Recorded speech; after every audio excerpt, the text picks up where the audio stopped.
Quilly, you are up. We are at the last two, and the theme is what? Getting your stuff done.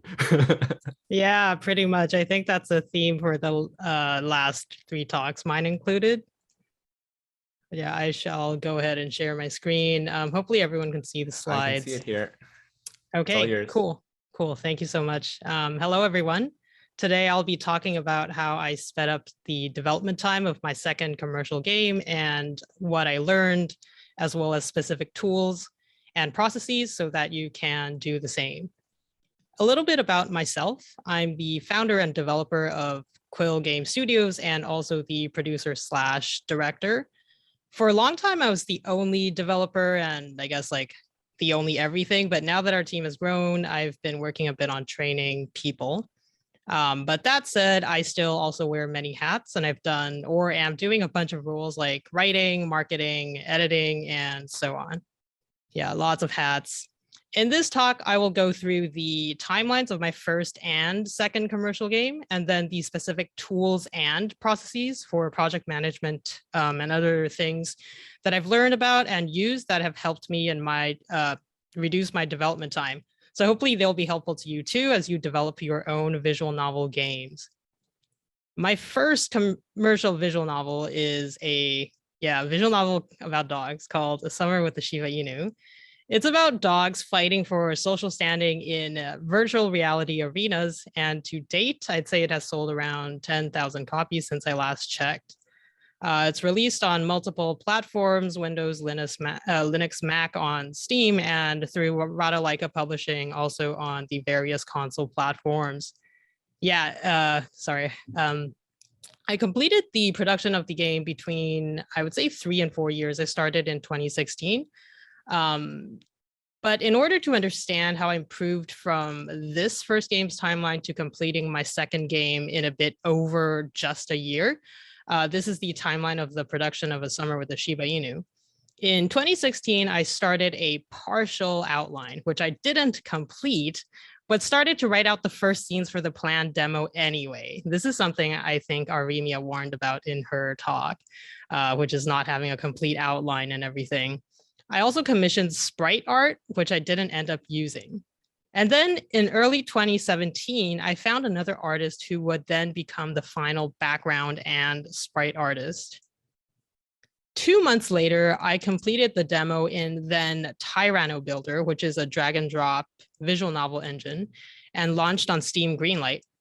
I did some marketing on Twitter and through my network and ended up passing Steam Greenlight with around 800 votes. I actually spoke about what I learned from wearing this marketing hat in the 2018 visual conference, and the video is on YouTube. It's like a little shill, but I don't know about the old videos, my talk quality. The Greenlight campaign went pretty smoothly, and soon I started on other things like writing more of the script and commissioning more art with the final artist and not the first artist, unfortunately. I also started porting the game demo from Tyranno Builder to Ren'Py. But then afterward, I started to hit what I can only call a development hell. For many months, it felt like I was going on in circles and circles and not really getting much closer to a finished game. So you can see on the timeline 2017, 2018, 2019, ... And this is some of what happened during the development hell, wasted money. I had commissioned sprites for 3 characters in a style that I did a really huge change from in the final version. And the art style change is really why I did not use the sprites. It's nothing to do with the artist or the quality of the art. And because my unfinished end-to-end story outline, which I should have finished really, I commissioned backgrounds that I didn't end up using after I had finished writing the story. The backgrounds were not in the story anymore, so they were not used. So I wasted around like 700, I would say Canadian dollars, but roughly like 0.7-ish USD. On the bright side, since the game did eventually go on to sell okay, I will try to use some of these unused backgrounds when I'm making the sequel. A huge reason for the long development time in the middle and feeling like there had been no progress, and this is another thing that happened, was the poor planning and the resulting rewrites of the story. I totally scrapped 20,000 words, or probably more, and even changed the setting completely from more realistic to like sci-fi, which is the end result, which I'm happy with. But to be clear, this wasn't planned. And this rewriting doesn't include just normal edits or improvements that are part of a normal editing process, but rather just like an across the board, these 20,000 words just went straight into the trash. So encountering those two major things that expanded the development time, after 3 years, I completed the game and shipped it on Steam in August of 2019. So after 3 or so years, and a really roundabout journey. But all things considered, the results of the first game were better than I expected. I probably expected like my friends and family to play it, but there were some more people that played it. But why was there so much to improve on for my second game? And here's what I learned and what I have actually applied to speed up my second game, which is called Death Becomes You. Death Becomes You is a sapphic mystery visual novel set in a magical university where you have to find the killer of your best friend. And based on what I've learned, I have the development time so that Death Becomes You only took a bit over 1 year to complete. Yeah, so even though I shortened the development time by half scope-wise, by half time-wise, but scope-wise, there were tons of improvements, and I was able to do much, much more within the year and some. Death Becomes You had almost 80,000 words, while my first game had around 70,000 words, which I guess I'm not sure about the entire change in playtime because there are different kind of choices and endings in both versions, but with a different structure. I also was able to commission original CG art for the CG scenes, while my first game didn't actually have CG scenes. But that does go to show it's okay to scope knife your CGs. I also increased the quality of the animations and Ren'Py game engine functionality for a much more polished experience in my second game. Both games did have original soundtracks, which I'm pretty proud of, from the composer Jeffrey Clements, who has done other kind of film and game soundtracks. One thing which I did reduce in the second game was the background art, and I've used commercial use asset packs instead of commissioning original artwork like I did for the first game. Some of the examples of what I managed to do in a much shorter time was just like having better animations, because I had actually had CGs, like unlike my first game, which had no CGs. It's just like increased camera pan using something that Vimy has mentioned before, which is like the 3D camera action script add-on to Ren'Py to create scenes like this. But yeah, just to make a comparison for this second game, even with the much more broadened scope, the timeline is just really straightforward, with just over a year instead of 3+ years to completion. For this game, in mid-2020, I started planning and creating an outline with writer Ash, who has been a really awesome help on this project. And then after the completed outline, we started working on the story script in August 2020. After the script was mostly done, I started commissioning more art, doing more of the direction work, such as like scene direction, or just like, I guess, like what the characters would do, or some sort of Ren'Py scripting and things like that, and transitions that you saw in the earlier GIFs. And then finally in 2021, late 2021, the full game was launched. So here's the things. Oh, just like one quick note I saw in the chat, like CGs are, I guess, like the special graphics for the scene illustrations. But maybe I can touch more on that later in the Q&A, or someone in the chat can do that. Yeah, so here's the next section. I will go through just like a bunch of tools and processes that have dev time. So I know someone earlier mentioned in some other talk, like a question about, let's say, project management tools specifically, and I think I can touch a little bit on that. The first thing is have a home base. I think a lot of developers also echoed this. I'm hoping the video can show up, but right now let me click on this.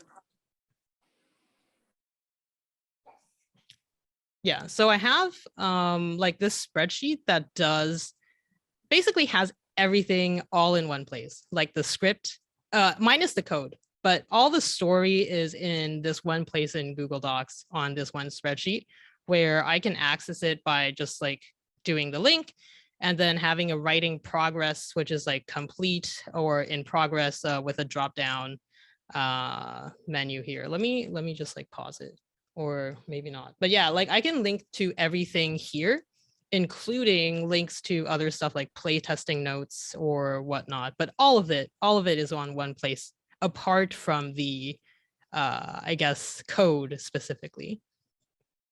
So I would really recommend having that. And let's see.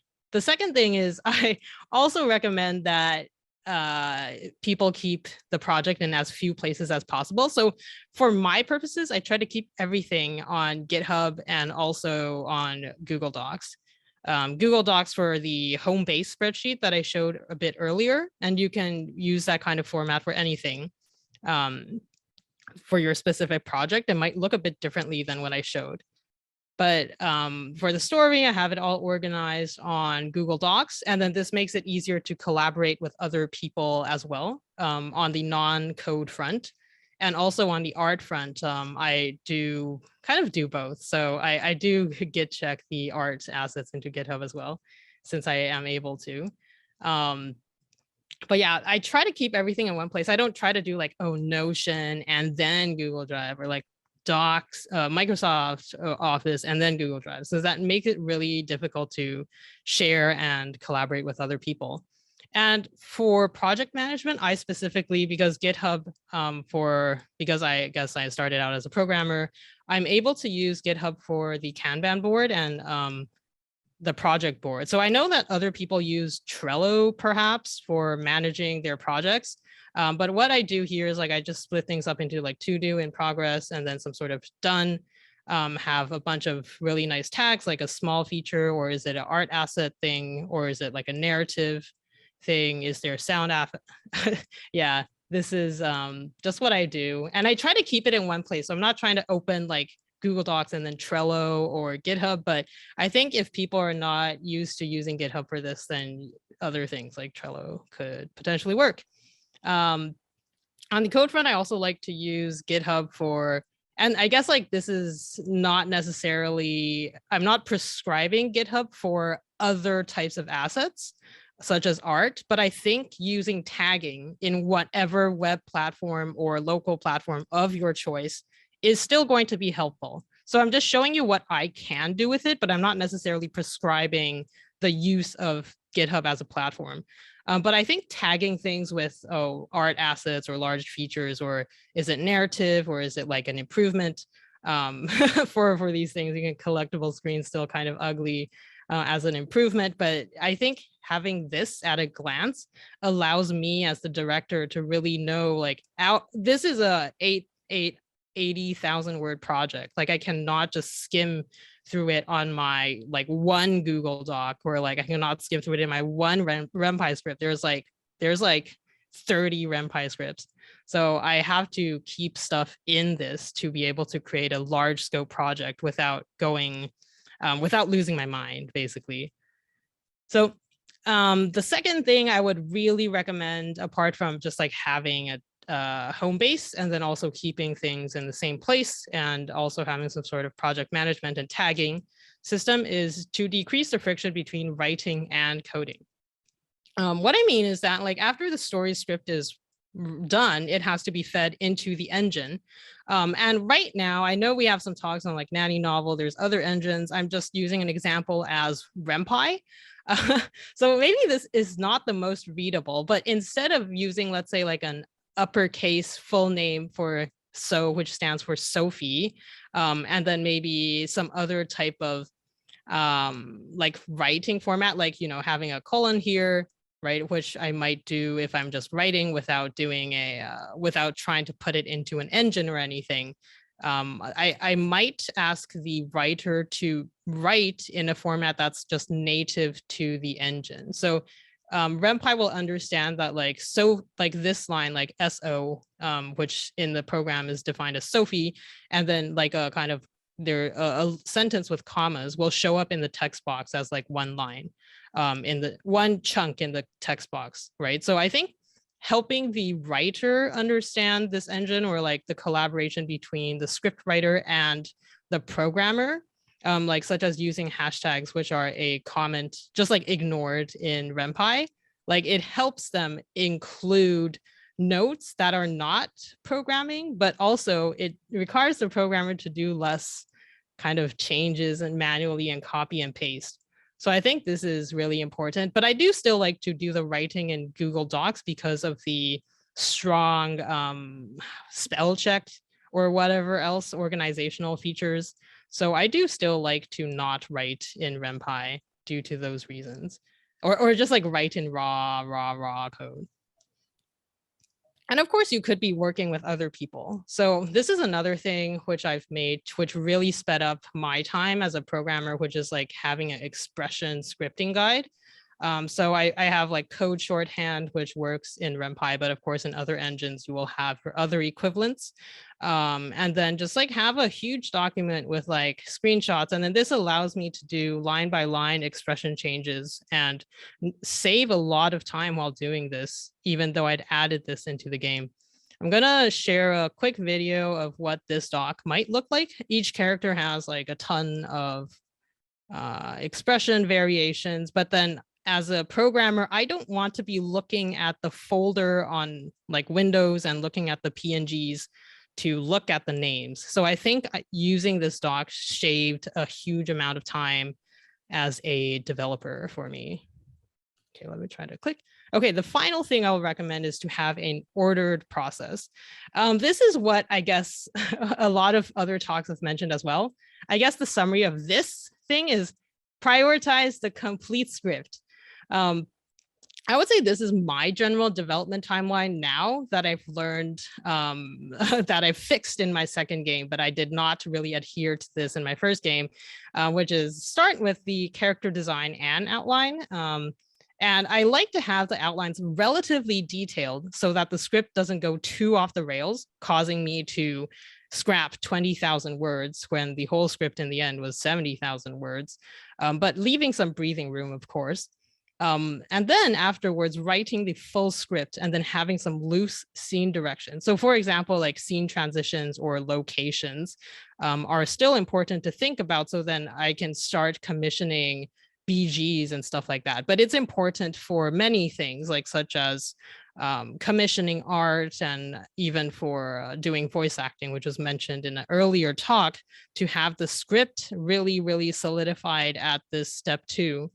And then afterwards, I will start commissioning, let's say, sprite art, BG art, CG art. But then that also involves going through the script to define what is a scene in the story. So like I can commission the BG or like determine if the scene even shows up often enough to warrant a BG or just like a sky or a black screen, or like defining what scenes are important enough to even commission CG art. A caveat is I think I've heard some people mention, and I personally liked this, having the sprite art relatively early on could be nice to help with the writing, because I think I've had a writer comment that they liked seeing the character, what they looked like really completely. But then I think a good character design sheet, as mentioned in another talk by Shino, works too. So after that, I would just do like scripting into the engine and then do detailed scene direction, which is more like, hey, these characters are moving on screen, off screen, like different transitions, zooming, framing, so on and so forth. And of course, like also like any choice scripting as well.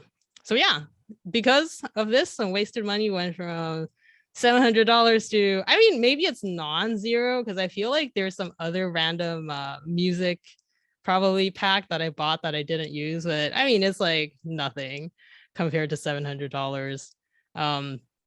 Also from the scrap script, I did not throw away the whole setting of a non-sci-fi to sci-fi or whatever. Like the setting was as scoped, the setting was as designed, and I did not randomly scrap 20,000 words. Of course, this doesn't include normal editing and rewriting to make the script better. But I would say the just like not normal scrapping of the story went down to 0. So yeah, with these processes, you can also speed up your dev time. Let's say, just to recap, having a home base, trying to keep things in the same place to simplify project management. Decreasing the friction between writing and coding speeds up a lot of time. Having like a character scripting expression sheet, if you have a lot of character expressions and sprite animation and stuff, that really helps. And then lastly, have an ordered process with the strong recommendation of having a complete script before doing too much of anything else, in case of just like changing a lot of stuff. So yeah, that is my talk. And now hopefully you can go make your game. Yeah, you can find me on Twitter at Quill Studios, and also the second game is on Steam as Death Becomes You, and the first game is called A Summer with the Shiba Inu. All right. Everyone just like chatting up a storm. All right, any questions for Quilly?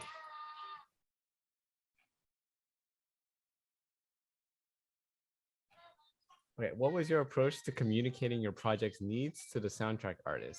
Did you make use of examples from other media or snippets of scenes you've already written?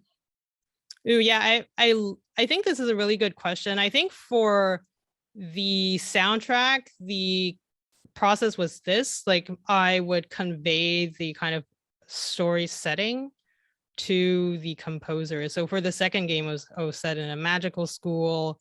There's like mystery. So then we talked a bit initially before any work was done, like, oh, okay, we all have like woodwinds and stuff like that. And because I guess I personally can play a lot of instruments, I was able to talk to the composer I just like describe a bit of what I wanted. But I think if you don't personally like want to describe a little bit of, like, you can just use references. I didn't personally send any like, movie OSTs or whatever, but I think those can easily be used as reference to get like a vibe, like, oh, magical school vibe. Like, I think at the very, very beginning, we had randomly floated the idea of doing kind of like fast EDM, but then we like decided to just like go with like a chamber music ensemble type of soundtrack. But like, I think we overall conveyed like the broader music vibe first, and then just like the composer was able, so I sent the composer also the script, and like the outline. So I think the composer decided to go with having a theme for each character when they show up on screen, and then just like a general let's say like a death screen soundtrack. So I did tell the composer like a story outline, like, oh yeah, there's obviously a murder scene, and then that shows up pretty often in like the flashbacks for the main character and stuff, and that track would probably play. Like, I didn't prescribe this to the composer, but I like described the important scenes and made sure the composer understood that these were important scenes, and then like he made the decision to go with like themes and whatnot. So I left that all up to him. But I think it's important to, one, get the setting conveyed, and then two, to outline any important scenes or kind of character arcs in a short summary for the composer. And then I left the rest all up to him. Cool. Max, you wanted to ask if you could share your Google like home base sheet with everyone, or at least a copy of it. Yeah, I can share a stripped copy of it, but then yeah, I'll need to take a little time to clean it up. But because I dropped some like random links, like I even linked like, hey, I made another spreadsheet for press outreach. So then, oh, let me just link it in the mega home base sheet. Yeah. So, but yeah, I think the practice is like, hopefully that still makes sense. Yeah, just like dropping all the links you need in one place. But yeah, I can share the stripped cleaned up link. Cool. And then let's see. Last question is, do you organize the structure of what you want to accomplish in a certain way each day you work? Do I don't really understand if that means like a daily prioritization for this game, or for game That's what development. it sounds like to me. Okay. I think what I do is like I look at it roughly on a weekly-ish or 2 weeks. Like it's not like, oh, every Sunday I look at it, but I kind of do set aside some time. Like if I've already done a lot of UI work, let's say, I after like that little bit is done, I'll like take a look at the overall project board and like reprioritize things. And then that's when I might change. You saw how in the presentation I had some stuff that was like small feature or like minor improvement. After some, maybe like after some weeks, I might look at it again and then I'll say like, oh, actually this is pretty important. Or I might say like, hey, this is actually unimportant. So then I might move it up and down and then refocus to work on that. So I think I would say I would do it every few weeks on a broader project level. And then like on a kind of day to day or week to week level, I kind of just prioritize my VN dev work along with other things like, like day job stuff or errands and things like that. So I kind of use the same prioritization process for the day to day. But then I do look at the overall project and prioritize every 2 weeks or so.